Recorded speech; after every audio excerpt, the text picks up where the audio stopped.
What if a hedge fund bought a bankrupt country? The year is 2009. The global financial system is in absolute ruins. Lehman Brothers is dead. Trillions of dollars have evaporated overnight. Wall Street titans are begging Washington for bailouts. But Marcus Vance, the cutthroat founder of the vulture fund Apex Capital, isn't looking at collapsing banks. He's looking at collapsing nations. Welcome to Isla Fortuna, a tiny, impoverished island nation in the South Pacific. They have zero exports, corrupt leadership, and $3 billion in sovereign debt they cannot pay. The IMF refuses to bail them out. The World Bank walks away. Isla Fortuna is staring down total collapse, hyperinflation, and famine. Vance sees the ultimate distressed asset. He doesn't want to lend them money, he wants to own them. Vance quietly deploys Apex Capital's war chest. Over 6 months, he buys up Isla Fortuna's sovereign bonds on the secondary market for pennies on the dollar. He corners the debt. By the time the island's prime minister realizes what is happening, Apex Capital owns 90% of the country's outstanding obligations. Vance flies to the capital not to negotiate a repayment schedule, but to present an ultimatum. Default. Let the country starve and watch the government burn in riots. Or execute the first ever debt for sovereignty swap. Apex will wipe out the entire $3 billion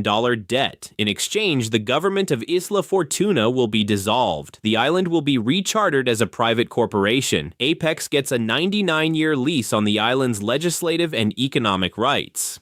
The prime minister caves. The papers are signed. A sovereign nation just became a wholly owned subsidiary of a Wall Street hedge fund. The restructuring is swift and brutal. Vance fires the entire public sector. Parliament is replaced by a board of directors. The citizens of Isla Fortuna are issued preferred stock in the new corporate entity, paying them a quarterly dividend based on national GDP. Next, Vance turns the island into the ultimate regulatory arbitrage play. He eliminates all corporate taxes, income taxes, and capital gains taxes. He rewrites the legal code overnight to legalize massive corporate secrecy, unregulated biotechnology testing, and unhindered offshore banking. He markets Isla Fortuna to the world's elite as the first truly free market on Earth. No red tape, no SEC, no oversight, just pure, unadulterated capitalism. The pitch works. Almost immediately, the dark money of the world begins to flow. Within 3 years, the transformation is staggering. Big tech companies set up massive, untaxed server farms and intellectual property holding companies on the island. Russian oligarchs, Chinese billionaires, and Silicon Valley tycoons park hundreds of billions in newly minted Fortuna private banks. Pharmaceutical giants move their riskiest, most lucrative clinical trials to the island to bypass FDA bottlenecks. Real estate prices on the tiny island skyrocket by 10,000%. The native citizens, now shareholders, become millionaires overnight off their quarterly dividends. Apex Capital's initial $3 billion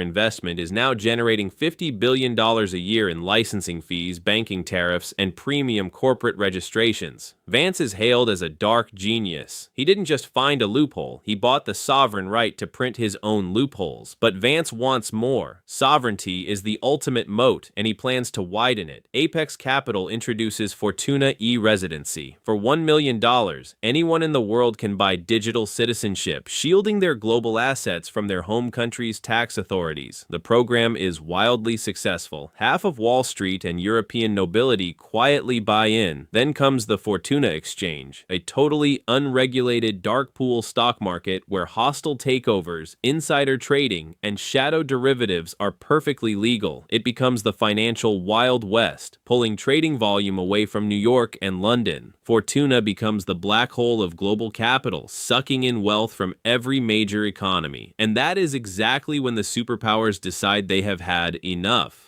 The United States and the European Union realize they are bleeding trillions in tax revenue. Washington launches a massive offensive. The Treasury Department blacklists the Fortuna Exchange. The Financial Action Task Force places the island on its highest risk registry. The U.S. threatens massive secondary sanctions on any global bank that processes a transaction involving Isla Fortuna. They want to cut Vance off from the SWIFT system, suffocating the island's economy. But Vance anticipated this. He leverages the very sovereign status he bought. Fortuna signs a bilateral trade and defense pact with China, leasing them a deep-water naval port on the island's northern coast in exchange for integration into China's alternative financial system. Checkmate. The U.S. realizes they can't just bully a hedge fund anymore. They are dealing with a geopolitical proxy state. The stakes hit the stratosphere. The CIA begins funding rebel factions on the island, trying to stoke a revolution among the native population. But Vance uses corporate profits to hire elite private military contractors, building a ruthless, heavily armed corporate security force that brutally crushes any dissent. He issues a stark warning to Washington: if the U.S. takes military or covert action against Fortuna, Vance will publicly leak the offshore banking records of thousands of U.S. politicians, judges, and military contractors who secretly parked their wealth on the island. It's mutually assured financial destruction. The standoff freezes global markets. The S&P 500 drops 15% in a week as investors panic over the prospect of a hot war over a corporate tax haven. Now, it is the year 2018. Fortuna is essentially impenetrable, an independent fortress of shadow finance. But the pressure is unsustainable. The U.S. Navy begins conducting freedom of navigation exercises just 3 miles off Fortuna's coast. Drone strikes are mysteriously hitting Fortuna's offshore data centers. Washington knows they cannot allow a private corporation to successfully challenge the sovereign state model. It sets a dangerous precedent. If Apex succeeds, what stops Amazon or BlackRock from buying their own countries? The President of the United States authorizes a final, unprecedented offer. A secret summit is held in Geneva. The U.S. Secretary of the Treasury sits down across from Marcus Vance. The Treasury Secretary slides a term sheet across the table. It is a buyout. The U.S. government, backed by a coalition of European nations, offers to purchase Apex Capital's 99-year lease for $500 billion